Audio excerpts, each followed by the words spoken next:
Hey guys, so we are going to cover chapter 17 in this video. I may have to split it into two and may just do viruses first and then the second half of the chapter. After that, we'll see how long this takes. But let's get started. Let's dive on into the immune system and how you fight off all those illnesses that you are exposed to all the time. So your immune system is definitely complex, especially for us, for people, and we are going to use it to try and ward off specific things as well as random things that we don't even know are coming at us. And we'll talk about the two different adaptive and innate systems later. Most of the common pathogens that's mentioned here, viruses, that's where we're going to start off with.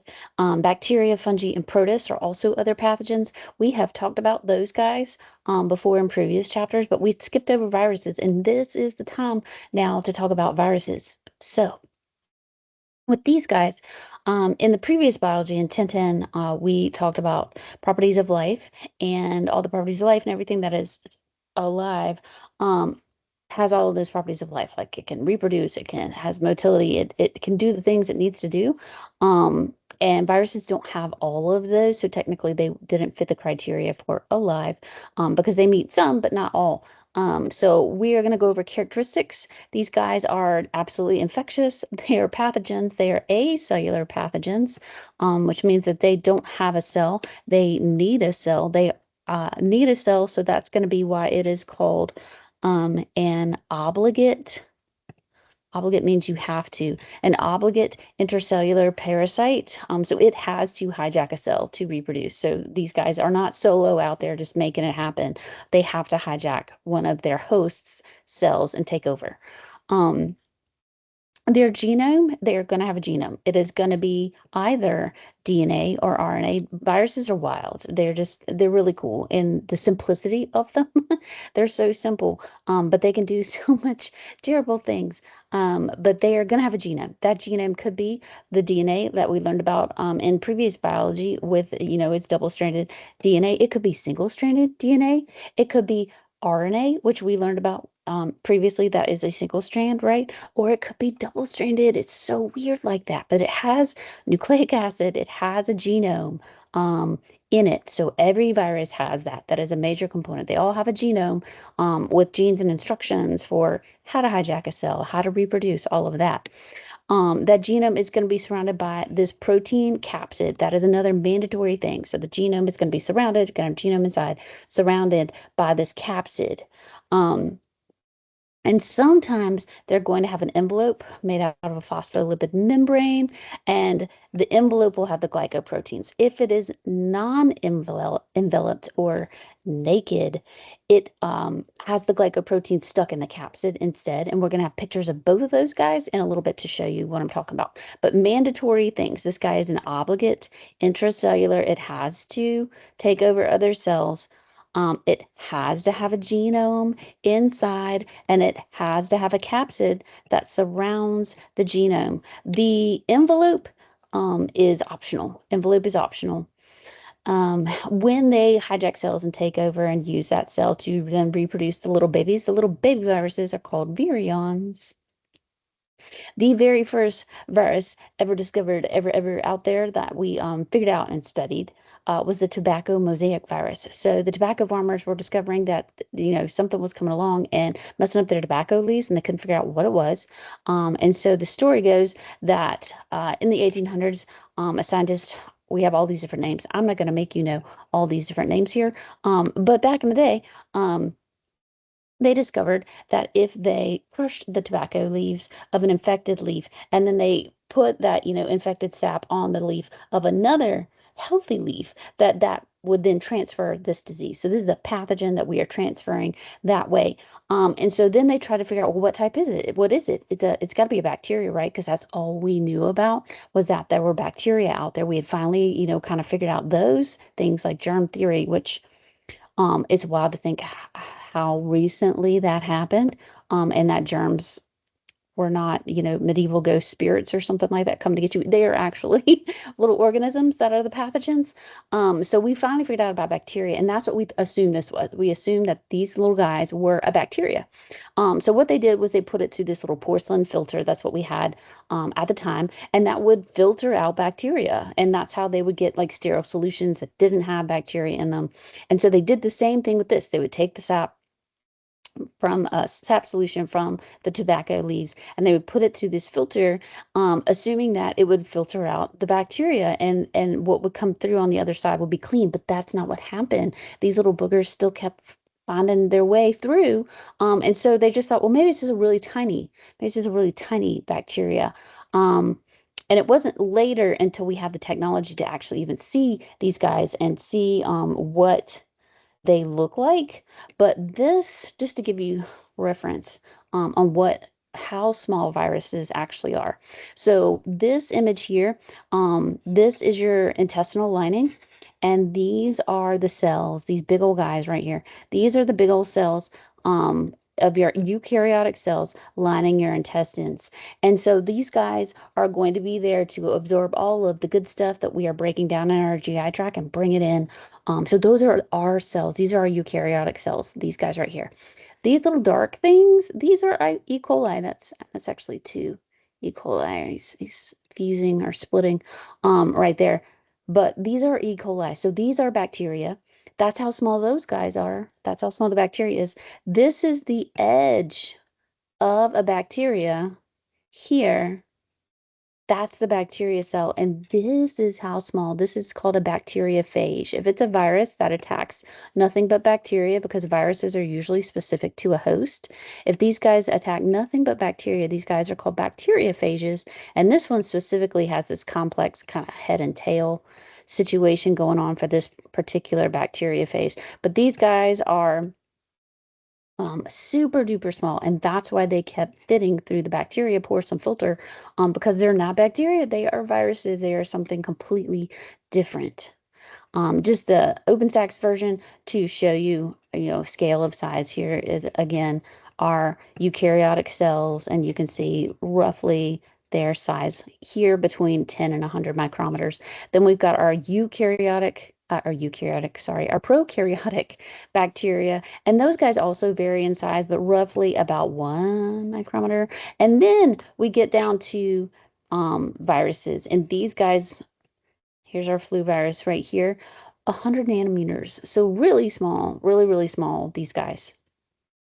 Again, so small that we need electron microscopes to look at these. So you're not going to be able to see these guys on our light microscopes. Like if you came into the lab, and we were in the micro lab and we were looking at bacteria, you could see bacteria under our light microscopes at 1,000 total magnification, but you wouldn't be able to see a virus, not at all. We have to use the electron microscopes to see those guys. And this is a picture of a scanning electron microscope that is looking at E. coli, which hopefully we have learned about that in the news, and how deadly it can potentially be. And this is an image of that. And the images are actually black and white, and then they color them. But that's what it looks like through the electron microscope. They are so small. All right, so shapes. Remember I was telling you every virus has a genome. It's got a genome in here. So this particular one we're going to say has DNA inside of it. And then every virus has a protein capsid. And so that's going to be these things that are going to house the genome. So that's a bacteriophage. This little guy likes to prey upon bacteria.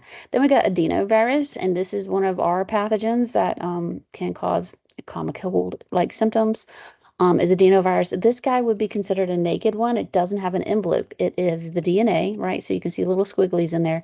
And then it's got the capsid over here. And that's all of these kind of beige colored bits here.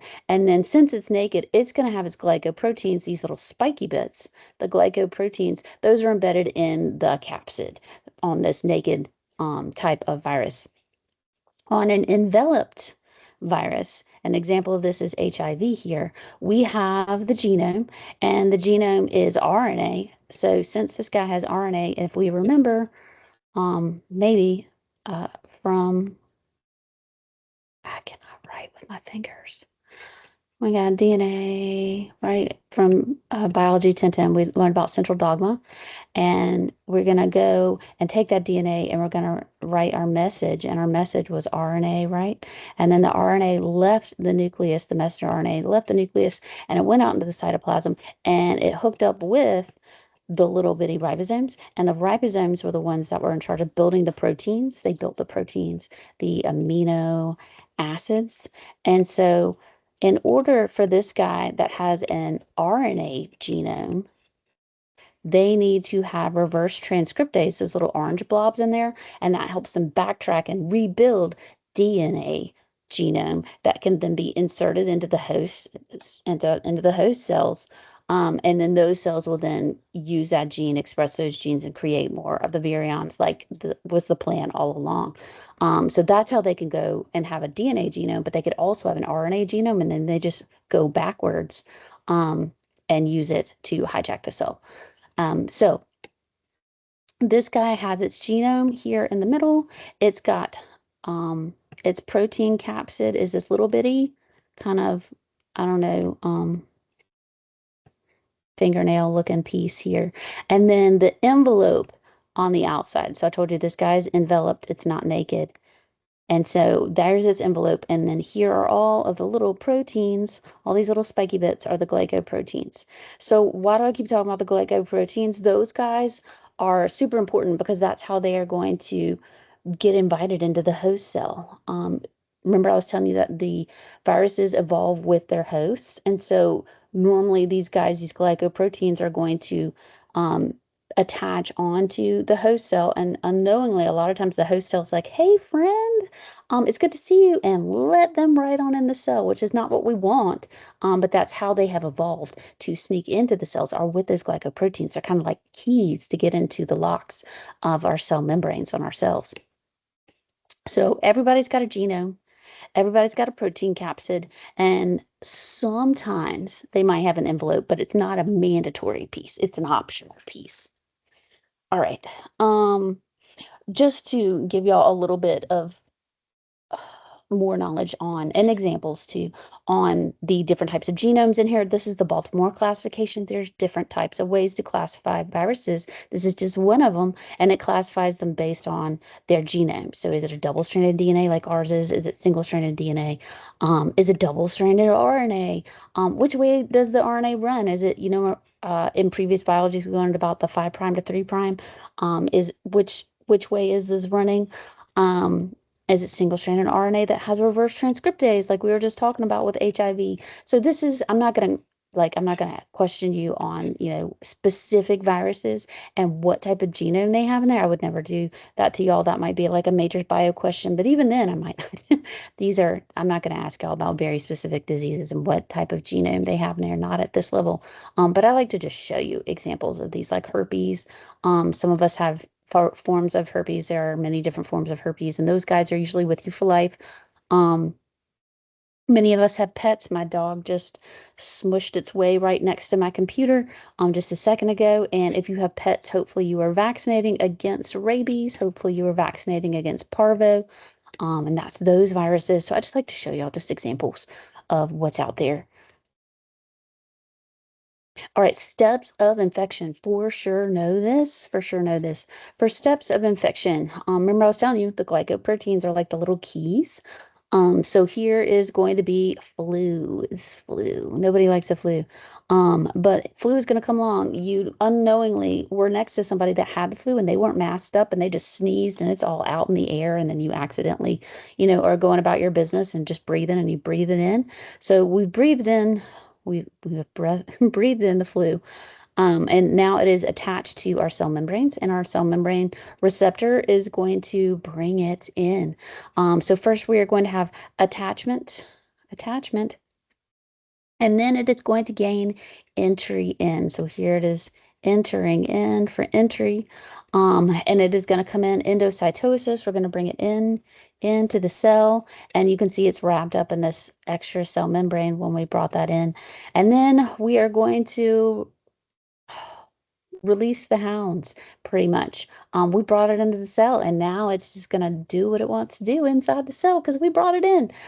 So the viral contents are released, and it is gonna hijack the cell. It's gonna take over. So that genome that was inside of it is now going to get incorporated and hijack into the genome of our host cell, and we are going to use that to now make more little babies. We're gonna make some more proteins, and we're gonna put that all together and create the new viral particles, the new virions, and then those are going to exit the cell. They are going to egress, exit the cell.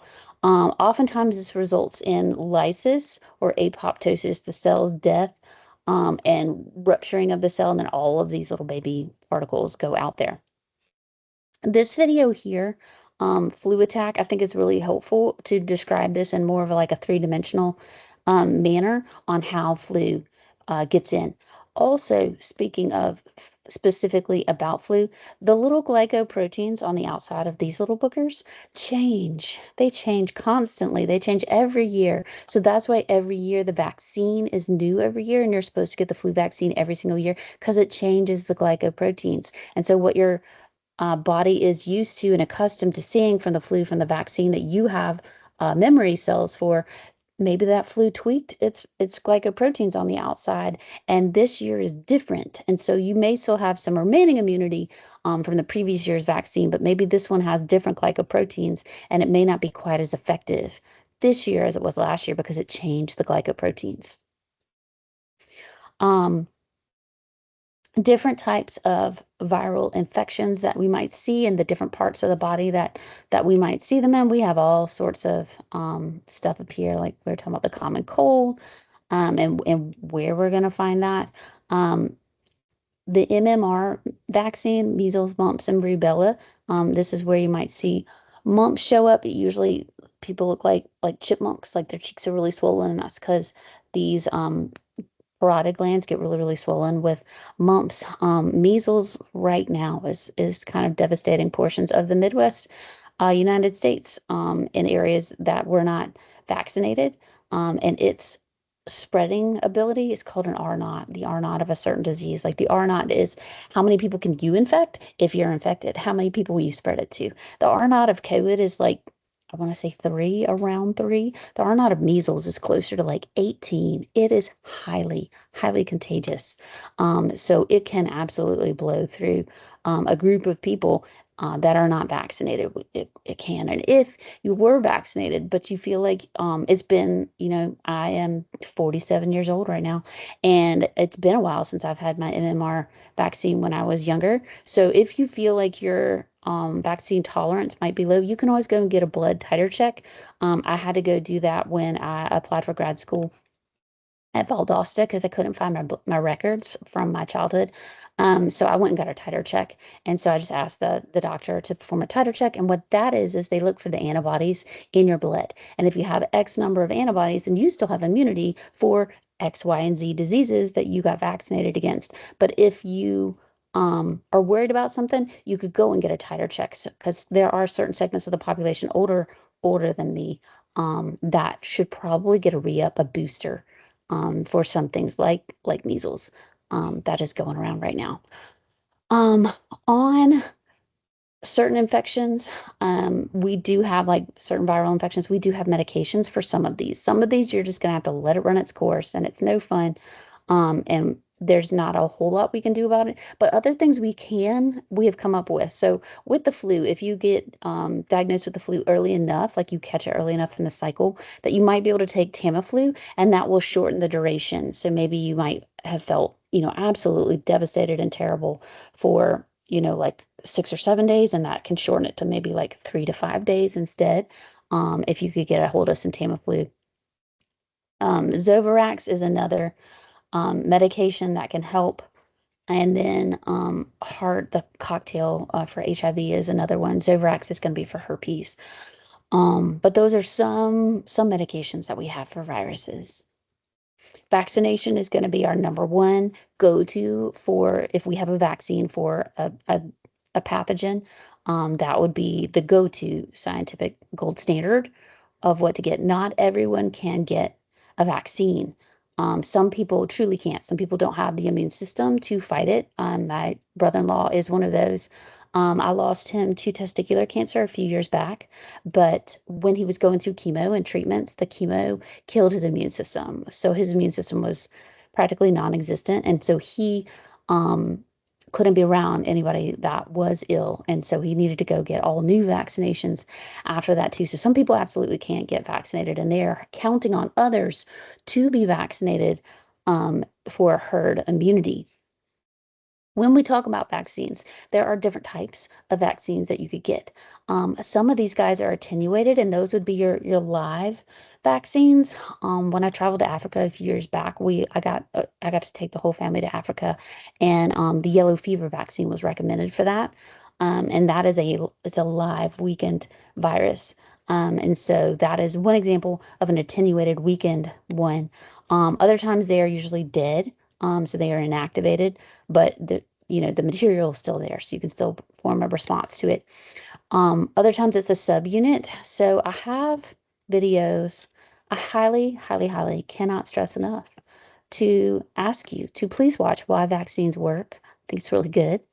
And I also have this one on the COVID vaccines because I know it's been a few years, but it explains the development of them because it was a relatively new technology at the time of COVID. It had been around for a couple years, but like not at this rate and not at this level.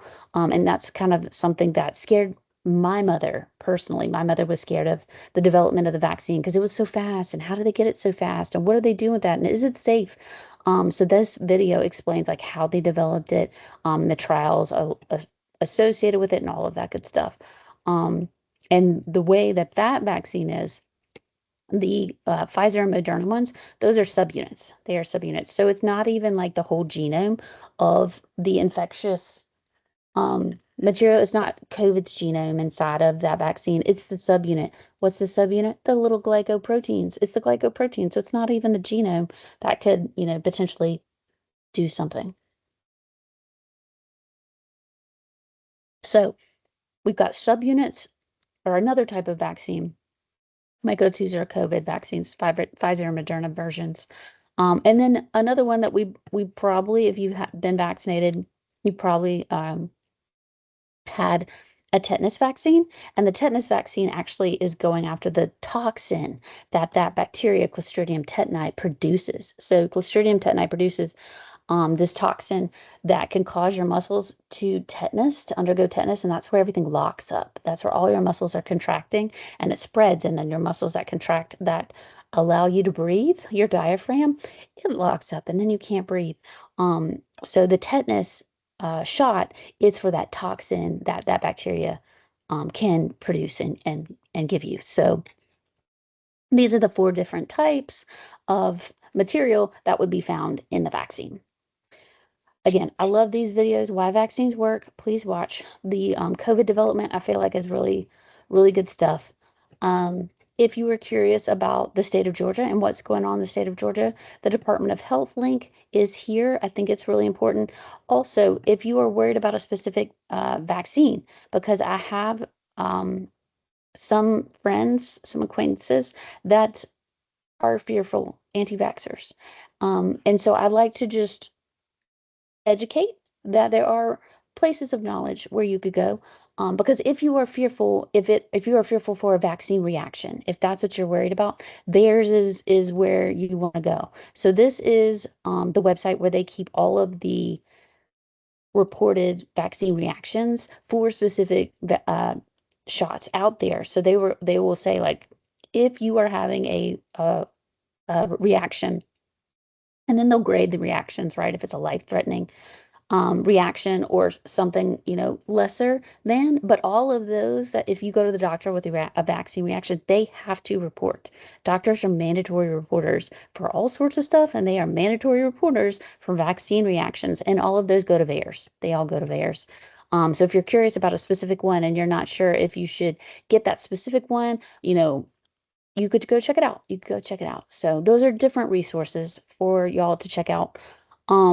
When COVID was happening, I like to show people, this was from Wellstar, which is one of our local hospitals, and Northside is my local hospital. It's closest to me particularly, but they weren't as transparent in their data on vaccines and people coming in during COVID, but WellStar was. So I like to use their stuff. This was from September 2021, and you could see the people that were coming into the hospital, just coming straight in to the emergency room in the hospital. And out of 570 total patients, 507 were unvaccinated for COVID, and 63 of the 570 patients were vaccinated. So most 89, roughly 90% of the people coming in the door were unvaccinated. They didn't have any sort of immunity from the vaccine for COVID. And a small portion of them coming in were still vaccinated people. And so then we're going to check out the ICU, which is, another step above. You need more medical care. You're in critical care. You're in the ICU. And out of the ICU, they had 156 patients. And out of the 156 patients, 152% of those were unvaccinated. So even more higher percentage of the people that needed critical care, 91% of those were unvaccinated and didn't have the COVID shot or the booster. And then the ones that were in the ICU and needed to go on the ventilator and needed absolutely all the help. Those were 128 patients, and 89% of those were unvaccinated. So I just like to show data anytime I can get data to to show the numbers. I think it's a win. So Wellstar was really awesome about showing data back in the day on that.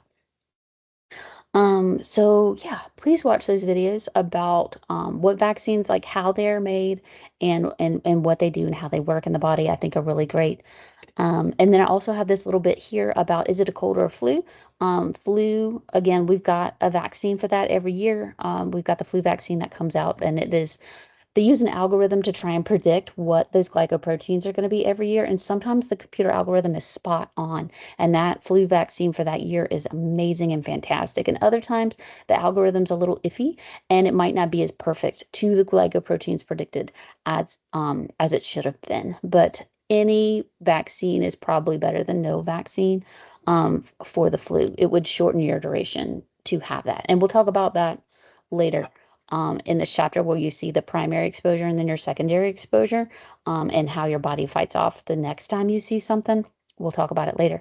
But I just wanted to show you all differences in symptoms because you're like, is it the cold or is it the flu? I don't know.